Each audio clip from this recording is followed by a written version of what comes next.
Shalom, shalom, bien-aimés dans le Seigneur, je suis très heureux de vous retrouver aujourd'hui, de partager encore ensemble de la parole de Dieu. Mais avant d'entrer dans le vif du sujet, nous allons d'abord commencer par la prière. Prions. Éternel Dieu des armées célestes, le Dieu de gloire, le Dieu de toute bonté, nous voici encore en ce jour entre tes saintes mains. Nous nous reposons car nous savons que tu es le Dieu vivant. Nous te rendons grâce, Seigneur, pour le souffle de vie que tu nous accordes, pour ce moment, pour cet instant. Partout dans le monde, Père éternel, nous nous inclinons devant de ta face pour te recevoir. Bénis-nous, Père éternel Dieu, au travers de ta parole. Lave-nous par ton sang précieux. Dispose nos cœurs à recevoir ce message pour que nous soyons pleinement bénis et que nous puissions glorifier ton nom. Nous prenons contrôle de toutes choses et nous le soumettons sous l'autorité du Christ. Et nous venons proclamer la victoire de Jésus pour la gloire de son Saint-Nom en ce lieu, en cet instant, à ce moment, dans le nom puissant et glorieux de Jésus-Christ de Nazareth, que tous, frères, sœurs, pères, mères, enfants, jeunes gens, soyons bénis. Amen. Bien-aimés dans le Seigneur, aujourd'hui je suis très heureux et très content de pouvoir développer encore et de partager avec vous sur un sujet qui touche pratiquement tout le monde. Alléluia. Ce sujet, nous allons le retrouver dans le livre de Josué chapitre 9, à partir du verset 16 jusqu'au verset 21. Je lis au nom du Seigneur Jésus-Christ avant de partager. Commençons. Alors, 3 jours après la conclusion de cette alliance, les enfants d'Israël apprirent qu'ils étaient leurs voisins et qu'ils habitaient au milieu d'eux. Car les enfants d'Israël partirent et arrivèrent à leur ville le 3e jour. Leur ville était Gabaon, Képhira, Béroth et Kiriath-Éraïm. Ils ne les frappèrent point, parce que les chefs de l'assemblée leur avaient juré par l'Éternel, le Dieu d'Israël, de leur laisser la vie. Mais toute l'assemblée murmura contre les chefs. Et tous les chefs dirent à toute l'assemblée, « Nous leur avons juré par l'Éternel, le Dieu d'Israël, et maintenant nous ne pouvons les toucher. Voici comment nous les traiterons. Nous leur laisserons la vie afin de ne pas attirer sur nous la colère de l'Éternel à cause du serment que nous avons fait. Ils vivront, leur dirent le chef, mais ils furent envoyés à couper le bois, puiser de l'eau pour toute l'assemblée, comme les chefs leur avaient dit. Amen. Amen. Amen. Bien-aimés dans le Seigneur, j'aimerais dire à quelqu'un, aujourd'hui nous allons partager sur les Gabaonites. Les Gabaonites, nous allons parler sur la nature du caractère des Gabaonites. Alors, pourquoi nous allons parler des Gabaonites? Les Gabaonites, c'était un peuple païen qui vivait dans les terres qui devaient être conquéries par les enfants d'Israël. Alors, lors de cette conquête, la troupe d'Israël, dirigée par Josué, le chef des armées, va faire peur à tous les pays des alentours, dont les Gabaonites. Donc, ils vont se camoufler. Ils vont se faire passer pour des pauvres. Bien-aimés, écoutez-moi très bien. Parce que ce que nous sommes en train de partager aujourd'hui, c'est pour nourrir les enfants de Dieu, c'est pour rappeler quelque chose d'important, que l'apparence trompe. Alléluia. L'apparence trompe. Alors, les enfants d'Israël, en arrivant sur le territoire, vont être en face des Gabaonites qui seront masqués, qui seront habillés d'une manière à se faire passer pour des pauvres. Ici, j'aimerais attirer l'attention de plusieurs personnes. Souvent, vous avez des personnes, vous avez des individus qui ont l'habitude de donner une image des personnes qui souffrent, de donner une image des personnes qui sont dans la misère, alors qu'en réalité, il n'en est pas ainsi. Alléluia. Bien-aimés dans le Seigneur, l'apparence trompe. C'est ça l'intitulé aujourd'hui. Alors, Josué, quand il va croiser ces personnes, il va voir la manière dont ils étaient, il va constater leur pauvreté. Josué va leur faire une promesse parce qu'ils avaient demandé de faire alliance avec les enfants d'Israël et ils avaient demandé à être sous le joug des enfants d'Israël. Alors Josué, rempli de compassion, n'avait pas interrogé l'Éternel, il les a directement acceptés. Alors qu'en réalité, l'identité que ces personnes avaient préparée n'était pas leur vraie identité.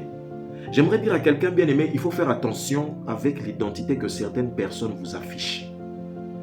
C'est une leçon que nous devons apprendre dans notre vie de tous les jours, dans notre quotidien. Le danger nous guette parfois sans que nous le sachions. Il y a des personnes qui portent l'image des gens qui sont faibles, alors qu'en réalité, ces personnes sont les personnes les plus dangereuses et les personnes les plus malignes qui existent dans ce monde. Ce n'est pas parce que quelqu'un te dit que je souffre que cette personne souffre réellement. Les intentions qui sont cachées derrière la pensée d'une personne, nous ne connaissons pas. Alléluia. C'est pourquoi ici, bien-aimés, je voulais vraiment que nous puissions partager pour comprendre de quelle manière ces personnes-là ont procédé. C'est très important pour nous de savoir là où nous allons et de savoir qui est-ce que nous fréquentons. Maintenant, la question qu'on doit se poser, tous les jours de notre vie, chaque fois que nous effectuons des rencontres, que nous rencontrons des personnes, est-ce que ces personnes-là sont réellement des personnes avec qui nous devons marcher, des personnes avec qui nous devons nous associer? Je pense que très certainement, nous ne posons pas toujours la question. Il arrive à tout un chacun d'entre nous parfois de se dire « Ah, je trouve que cette personne, elle est gentille ». Nous nous limitons simplement sur la gentillesse. Ou bien « Ah, c'est un pauvre, il souffre ». Mais en réalité, nous ne connaissons pas les idées ni la mission que cette personne met en place. Un jour, j'étais en train de surfer sur Internet comme tout le monde bien-aimé. Je suis tombé sur une image qui m'a fort outré. Il y avait un monsieur qui était assis sur une chaise roulante. Il était positionné sur la chaise roulante et cette personne se positionnait dans un recoin où il tendait la main pour demander qu'on puisse lui soutenir avec des sous, avec de l'argent. Donc, il demandait l'aumône. Bien-aimés dans le Seigneur, il y a des jeunes qui ont l'habitude de surfer sur Internet et qui habitaient dans les environs, qui ont remarqué que cet homme-là sortait d'une très belle maison et qu'il allait se positionner dans ce lieu. Il s'asseyait, ils avaient remarqué que cet homme marchait, ils avaient remarqué que cet homme parfois prenait sa voiture pour sortir de sa maison, mais quand il allait s'asseoir dans le coin, il prenait une de ses jambes qu'il pliait, il l'attachait avec un nœud et il passait toute la journée à faire l'aumône, à demander de l'argent. Alors ces jeunes l'ont poursuivi, ils ont filmé toute la scène et ils ont placé ça dans leurs émissions, dans leur blog. Et un jour, ils l'ont dévoilé. Bon, moi, je suis tombé là-dessus par hasard. Et ils ont découvert que cet homme avait de l'argent, qu'il vivait très bien, qu'il n'avait pas du tout faim. Il avait une vie plus ou moins normale. Mais il a dit qu'il ne voulait pas s'embêter, il ne voulait pas se déranger dans le lieu où il se trouvait à travailler. Raison pour laquelle il faisait faussement l'image d'un mendiant. Il allait mendier, mais faussement. Alléluia. Bien-aimé, cet homme-là, il a dit que par jour, dans le lieu où il allait se positionner, par jour, s'il touchait un peu d'argent par rapport à ce qu'il demandait, ça lui arrive parfois d'avoir 200 €. Vous savez, bien-aimé dans le Seigneur, c'était très très étonnant. Pourquoi j'en parle aujourd'hui, bien-aimé? Des fois, nous sommes là, oui, je suis chrétien, tu vois quelqu'un en train de traîner dans la rue, tu dis forcément, je dois lui donner de l'argent. Parfois, bien-aimé, j'aimerais dire à quelqu'un, avant de faire quoi que ce soit, interrogez un peu Dieu. Des fois, tu vas prendre ton argent, tu vas donner à quelqu'un. Et si le Saint-Esprit ne te convainc pas, ne te dit pas de le faire, ne le fais pas. Aujourd'hui, on est devenu naïf. La plupart des chrétiens sont devenus des naïfs. Pourquoi? Parce qu'on pense que faire le bien, Dieu ne nous interdit pas de faire le bien, mais nous devons encore avoir cette capacité de discerner ce qui est bon et ce qui est mauvais dans tout ce que nous entreprenons en toutes choses.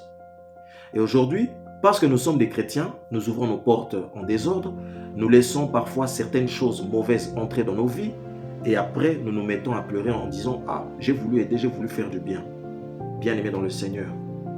C'est pourquoi nous qui sommes les enfants de Dieu, nous devons avoir cette habitude que de rechercher chaque jour à avoir un discernement profond pour nous préserver du mal. Vous comprenez? Cet homme gagnait 200 €. Ici en France, bien aimés dans le Seigneur, nous connaissons des familles, des personnes qui quittent leur maison, qui vont au travail pour avoir peut-être 80 € le jour. Mais cet homme arrivait à se faire 200 € en étant dans le mensonge. C'était un fils du diable. Alléluia. Et puis il y a d'autres aussi, vous allez vous retrouver dans un recoin, vous voyez cette personne qui est là, qui vous demande « donnez-moi de l'argent ». Vous lui donnez cet argent et lui va prendre cet argent, il va se piquer avec la drogue. Vous comprenez? Bien-aimés, nous sommes les enfants de Dieu.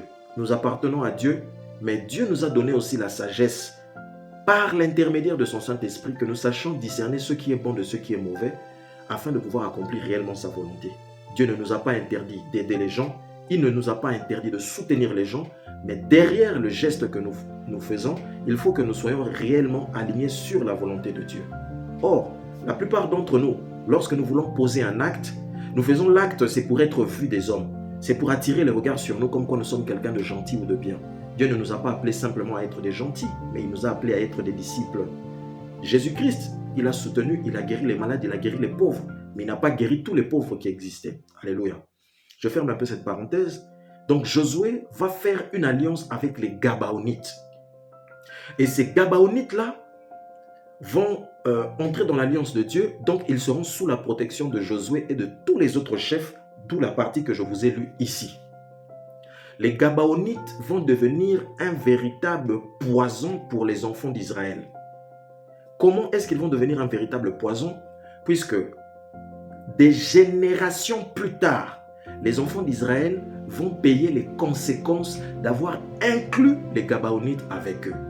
Bien que les Gabaonites étaient affiliés à des tâches particulièrement basses qui faisaient d'eux des esclaves, mais les Gabaonites avaient réussi à se mélanger avec les enfants d'Israël. Alors qu'en réalité, quand Dieu avait demandé à Moïse et à son serviteur Josué de pouvoir conquérir les terres, il ne fallait pas qu'ils se mélangent.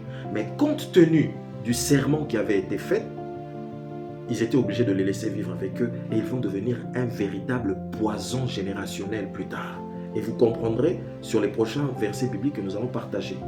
Tout ça pour te dire, mon frère, ma soeur, quand tu es de Dieu, fais les choses, mais fais les choses intelligemment. Je prends encore d'autres exemples que le Seigneur me mette à cœur.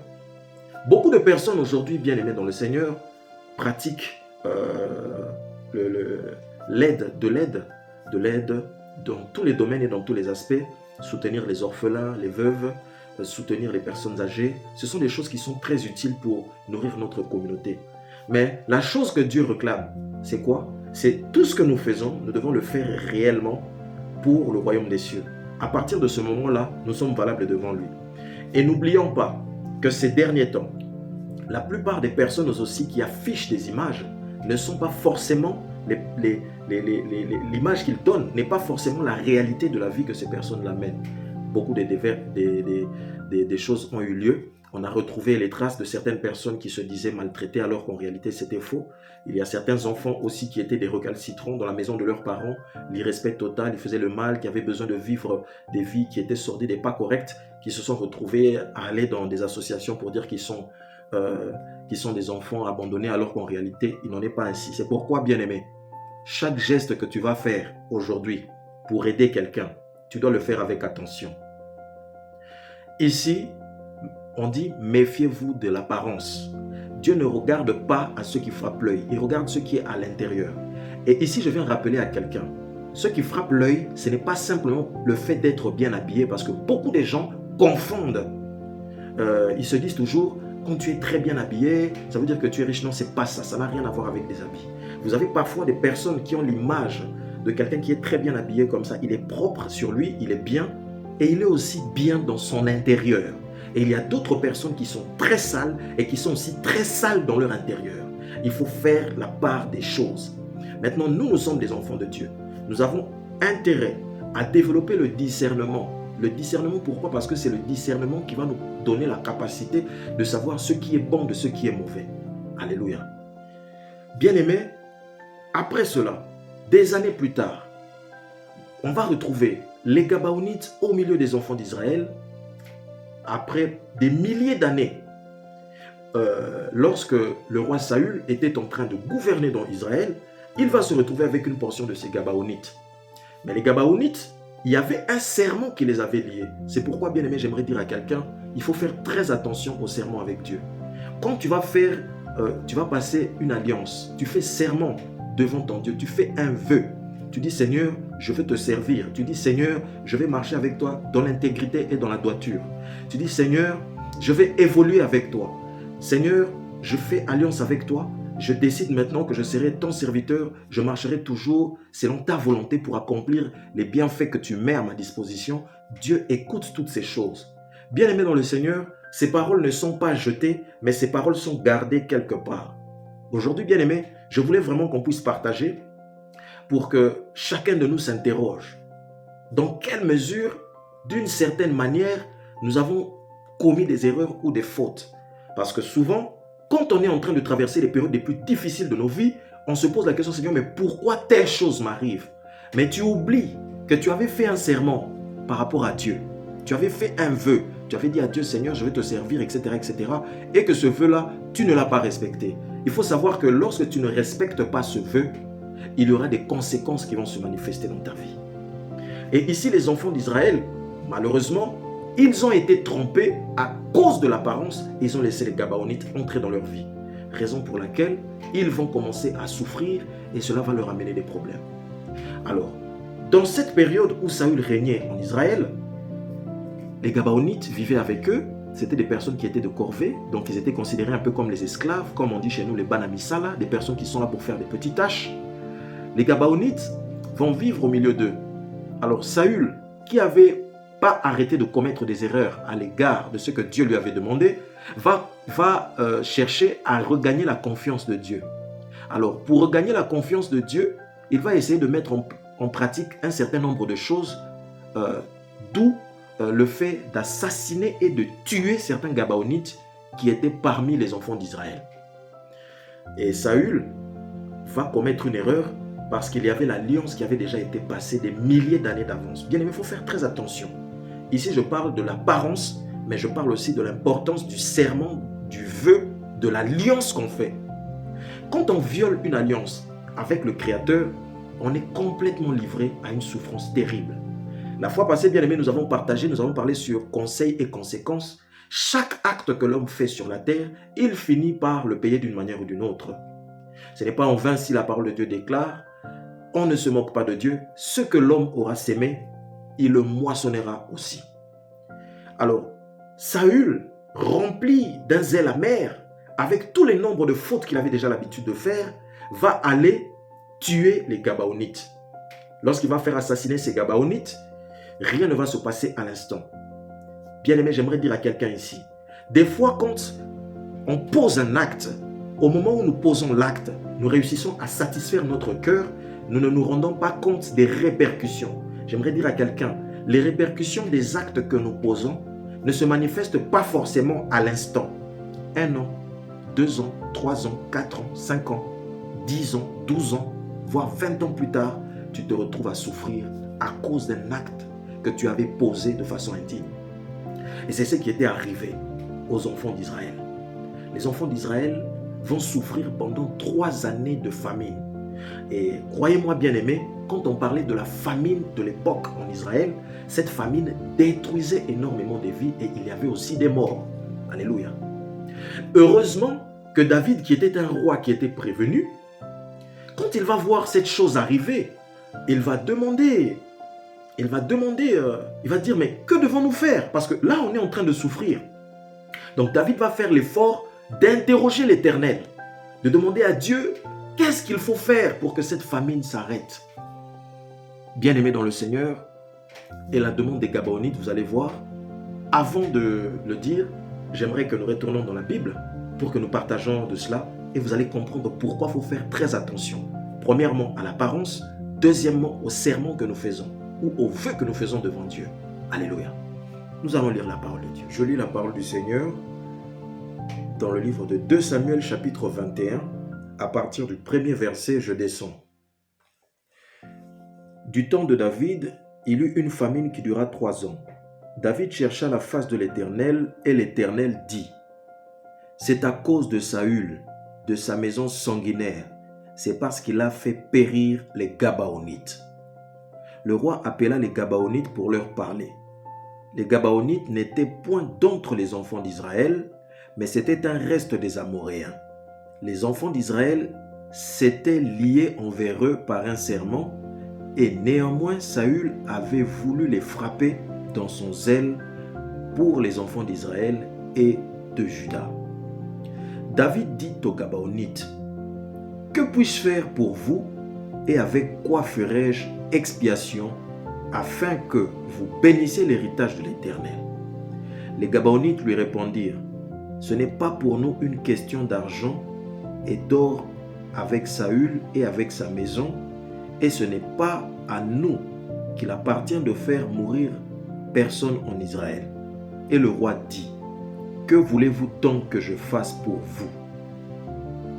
Ils répondirent au roi: puisque cet homme nous a consumés et qu'il avait le projet de nous détruire pour nous faire disparaître de tous les territoires d'Israël, qu'on nous livre 7 hommes d'entre ses fils, et nous les prendrons devant l'Éternel à Gibéa de Saül, l'élu de l'Éternel. Et le roi dit: je les livrerai. Le roi épargna Méphibosheth, fils de Jonathan, fils de Saül, à cause du serment qu'il avait fait entre eux devant l'Éternel, David et Jonathan, fils de Saül. Fin de citation. Amen. 2 Samuel chapitre 21 au verset 1er jusqu'au verset 7. Ici, vous avez les 2 exemples typiques de ce que nous avons partagé. Bien-aimés dans le Seigneur, premièrement, il y a la méfiance de l'apparence dont nous avons dit, et ici, deuxièmement, c'est au niveau du serment, bien-aimé. Toute personne qui marche avec Dieu doit faire très attention sur le serment qui a été fait. Aujourd'hui, les gens n'ont plus la crainte du péché. Quelqu'un peut être en train de pécher, quelqu'un peut être en train de faire du mal et de prier. Quelqu'un qui est en train d'adorer, de parler en langue, et cette personne continue de faire du mal aux autres.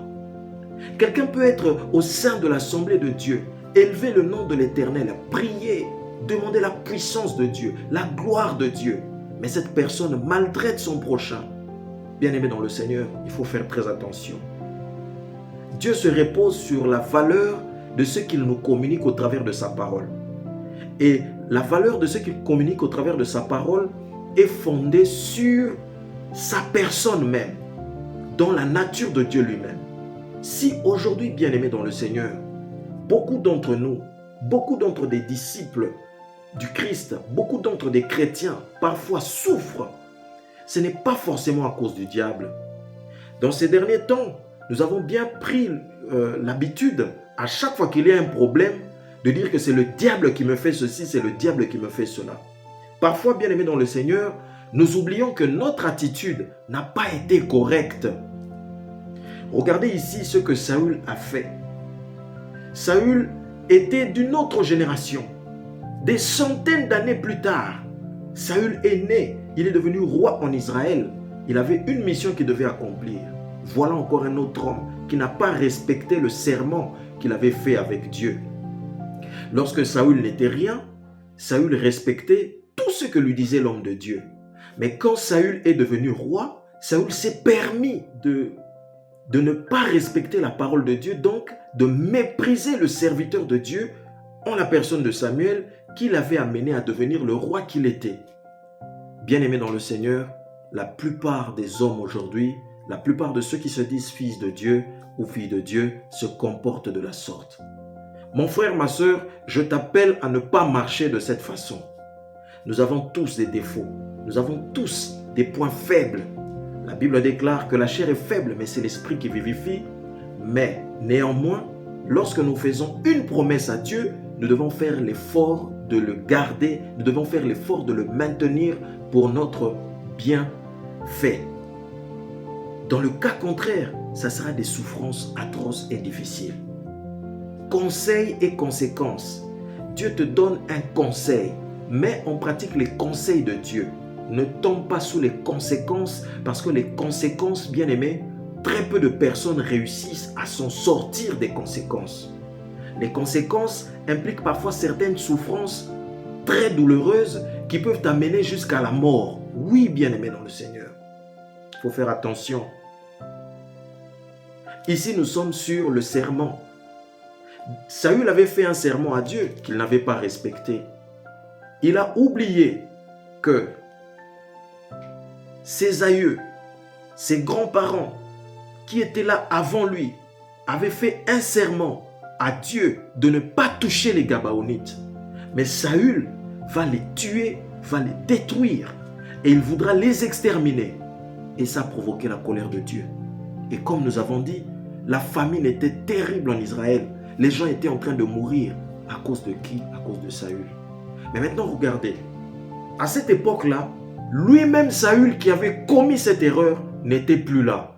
Saül était déjà mort. Il s'était déjà suicidé. Dans sa folie meurtrière et dans l'excès de zèle amer, il s'était suicidé, il n'était plus là. Croyant qu'en mettant fin à sa vie, il allait limiter les difficultés qui allaient arriver après lui, il avait commis une erreur. Ses enfants qui sont restés ont continué de payer à cause de cette souffrance. Nous avons le verset biblique que Jérémie dit dans le livre de Lamentations. Il dit, nos pères ont péché et ne sont plus, mais c'est nous qui portons la peine de leur iniquité. Beaucoup aujourd'hui, bien-aimés dans le Seigneur, souffrent parce qu'ils portent la peine de l'iniquité de leurs parents. Alléluia. J'aimerais dire à quelqu'un, bien-aimé, chaque décision que tu vas prendre au moment où tu veux commettre le péché, au moment où tu veux faire le mal, au moment où tu veux tuer, au moment où tu veux détruire, où tu veux te venger ou faire quelque chose de mauvais, sache-le qu'il y aura des répercussions plus tard.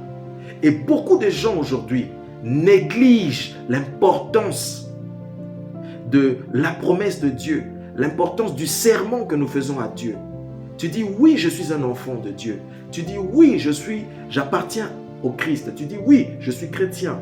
Et la meilleure appellation, moi aujourd'hui, je dirais je suis disciple du Christ. Mais tu fais un serment devant Dieu et tu violes tous les règlements que le Seigneur a mis en place pour que tu puisses réellement montrer l'exemple au travers de cette parole que tu prononces de ta bouche lorsque tu dis que tu appartiens à Dieu. C'est dommage. Alléluia. Et Saül, qui s'était déjà assassiné, qui s'était suicidé, qui était mort, va laisser ses enfants. Ses pauvres enfants vont se faire tuer à cause de lui. J'aimerais dire à quelqu'un, combien de personnes aujourd'hui, combien d'enfants ne meurent-ils pas à cause de leurs parents? Combien de personnes aujourd'hui ne payent-ils pas à cause des péchés et des erreurs et des fautes qui ont été commises par leurs parents? Mais je viens vous annoncer quand même une bonne nouvelle. Jésus-Christ est vivant. Jésus-Christ, il est ressuscité d'entre les morts. Il te suffit, mon frère, ma sœur, de revenir auprès du Christ, de l'accepter pleinement et de reconnaître tes mauvaises œuvres en t'abandonnant vers lui. Il a dit, venez à moi, vous tous qui êtes fatigués et chargés, et je vous donnerai du repos. Alléluia. Pourquoi, bien-aimé, je parle de cela? Pourquoi le Seigneur a voulu que nous puissions partager sur cela? Car il y a beaucoup d'enfants de Dieu aujourd'hui qui subissent des chocs. Ce qui est grave, bien-aimé, c'est que parfois, tu te retrouves, tu es dans l'assemblée, tu pries régulièrement, tu médites régulièrement, tu fais des jeûnes, tu fais beaucoup de choses en pratique et tu vois que ça ne change pas, qu'il n'y a pas de stabilité et que les mêmes problèmes persistent.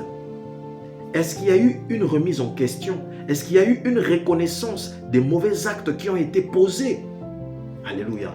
Très peu de personnes le font.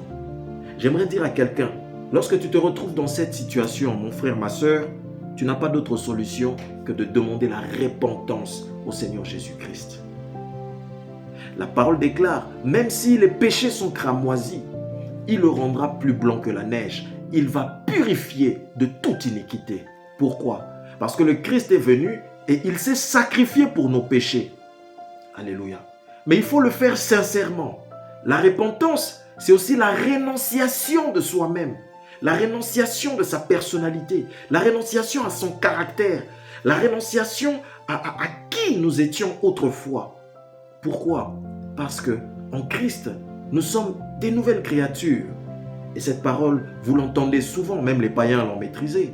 Si quelqu'un est en Christ, il est devenu une nouvelle créature. Les choses anciennes sont passées. Voici que toutes choses deviennent nouvelles. Alléluia. Bien-aimés, 3 ans de famine, 3 ans de souffrance atroce. Heureusement que David priait. Imaginez maintenant qu'ils aient un roi qui n'a pas l'habitude de consulter l'Éternel. Quel allait être leur sort? Le peuple pouvait être exterminé avec la famine. Et ici, on ne nous dit pas que c'est Satan qui a frappé. C'était simplement le non-respect du serment qui avait été fait entre les enfants d'Israël avec les Gabaonites qui a donné accès à cette famine qui a détruit beaucoup de gens. Bien-aimés dans le Seigneur, vous voyez les responsabilités que nous avons lorsque nous violons les serments, lorsque nous posons des actes indignes, bien-aimés. Cette responsabilité, elle est terrible. Des fois, pour des plaisirs éphémères, pour des choses qui passent, nous nous précipitons à faire le mal, ne nous rendant pas compte que le serment que nous avons fait à Dieu reste quelque part dans les tiroirs célestes et viendra un temps où le jugement de Dieu va se manifester sur nous. Bien-aimés, comme nous avons l'habitude de le dire, le mal que nous faisons, nous pensons toujours que Dieu va nous régler nos comptes lorsque nous allons mourir, lorsque nous allons aller au paradis. Donc je peux vivre, tant que je vivrai, je continuerai à faire le mal. Bien-aimé, tu appartiens à Christ. Alors, recherche sa face. Bien-aimé, pourquoi nous partageons sur ce sujet? Parce que nous avons besoin que beaucoup d'enfants de Dieu soient sauvés. Il y a des personnes qui ont besoin d'obtenir gain de cause par rapport à une chose particulière. Peut-être que tu cherches à avoir un enfant, tu n'y arrives pas. Qu'est-ce qui t'a amené à te retrouver dans cette situation? Peut-être que tu as besoin de trouver un travail, tu n'y arrives pas. Qu'est-ce qui fait que tu n'y arrives pas? Pourquoi là où les autres, les choses sont faciles, avec toi, il y a toujours des difficultés? Tu ne connais pas la source. Mais j'aimerais dire à quelqu'un, fais appel au Seigneur Jésus-Christ. Lui qui est le véritable berger, il est le bon berger. Il est le père des orphelins. Il est le mari des veuves. Il est celui qui prend soin des personnes qui sont dans la souffrance. Alléluia.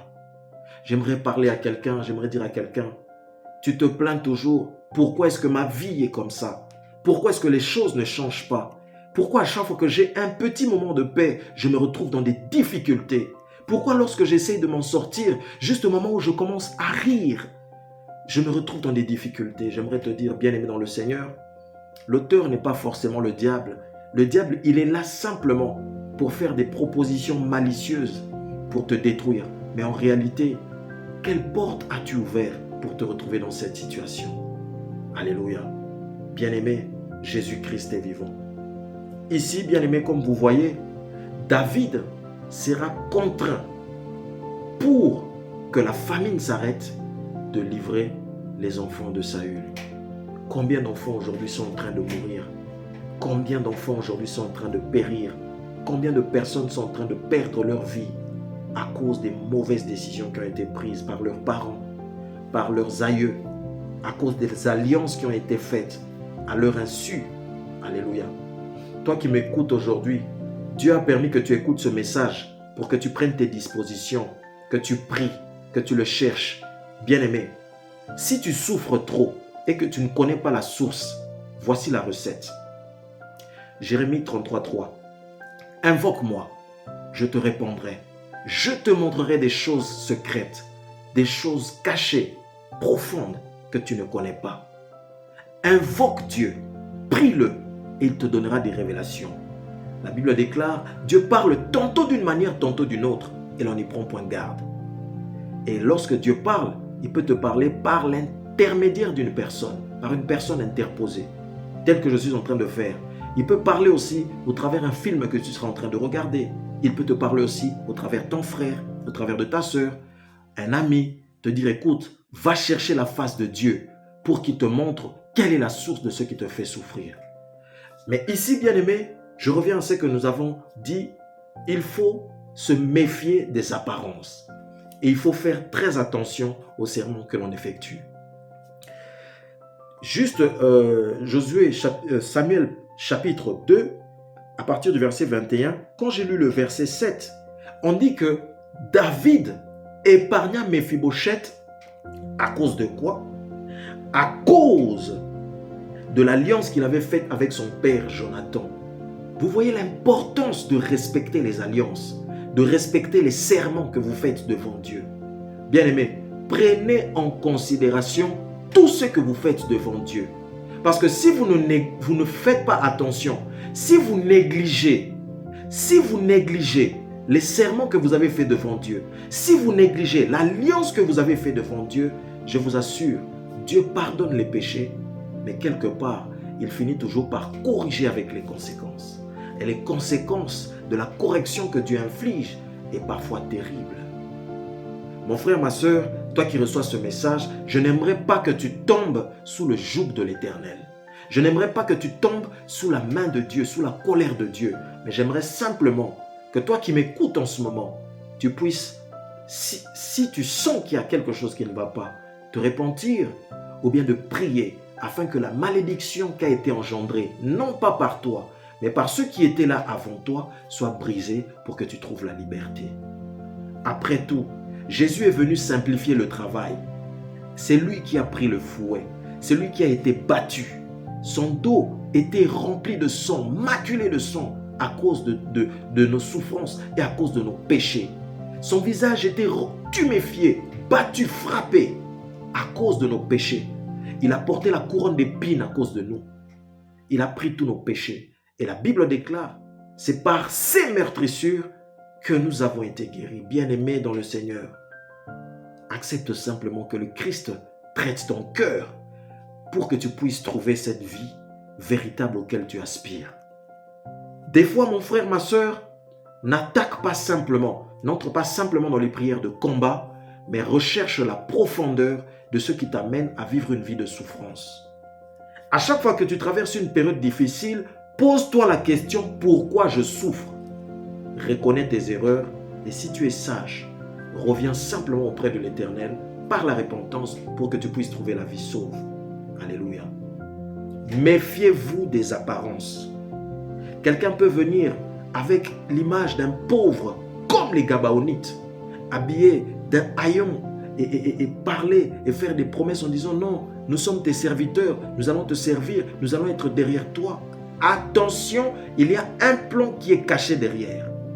L'ennemi, quand il vient pour te détruire, il ne vient pas ouvertement, il vient parfois de façon masquée. Alors j'aimerais dire à quelques-unes des personnes d'arrêter avec, quand on parle d'apparence tout de suite, on voit des personnes qui s'habillent de façon négligée, qui se couvrent la tête, ou certaines personnes qui aujourd'hui, comme nous voyons, ont pris l'habitude d'être entre guillemets dans le dépouillement, qui devient comme une sorte d'effet de mode où tout le monde veut donner une apparence d'être sainte. Arrêtez avec les apparences. Beaucoup de personnes portent des vêtements, mais ne représentent pas du tout le Seigneur. Ce ne sont pas les vêtements qui font de toi quelqu'un qui sert Dieu réellement. Mais ce qui fait de toi un réel homme ou une réelle personne qui marche dans la volonté de Dieu, c'est ton intérieur. C'est la disposition de ton âme, c'est ton esprit et c'est ta marche et c'est le respect des valeurs que Dieu place devant toi qui fera de toi quelqu'un de digne ou pas. Arrêtons de donner des images. Arrêtons de projeter une image de quelqu'un qui est saint. Non. Il y a certaines choses, bien-aimés, il faut être soi-même tout simplement. Quand tu viens auprès du Christ, accepte d'être toi-même. Ne donne pas une image de celui que tu n'es pas. Sois toi-même. Habille-toi comme tu aimes t'habiller. Sois comme tu aimes être devant ton Dieu. Et Dieu ne tient pas compte de ce qui n'est pas, de ce qui est externe, mais il tient compte de ce qui est à l'intérieur, de ta personnalité. Alléluia. Il y a une parole que j'aime beaucoup, qui se trouve dans le livre de Proverbes, qui dit une femme belle, dépourvue d'intelligence, c'est comme un anneau d'or dans les groins d'un porc. Et la femme ici, bien aimée, j'entends parler de l'image de l'Église. Donc, la beauté n'est pas seulement quelque chose d'externe. Ce n'est pas seulement parce que tu dis je prie, je suis pasteur ou bien je suis quelqu'un qui est dans le Seigneur, moi je sers le Seigneur, etc. qui fait de toi réellement un enfant du Seigneur. Mais c'est aussi dans ta marche, dans la manière dont tu vis entre tes frères, au milieu de tes compères. C'est là où on va savoir si réellement tu es de Dieu ou pas. Et puis aussi, il faut laisser les autres parler de toi. Il faut laisser les autres dire si tu es bon ou si tu es mauvais. Ne cherche jamais à te mettre en valeur, parce que la valeur véritable, celui qui le donne, c'est Dieu. Alléluia. Méfiez-vous des apparences et faites très attention aux serments que vous faites devant Dieu.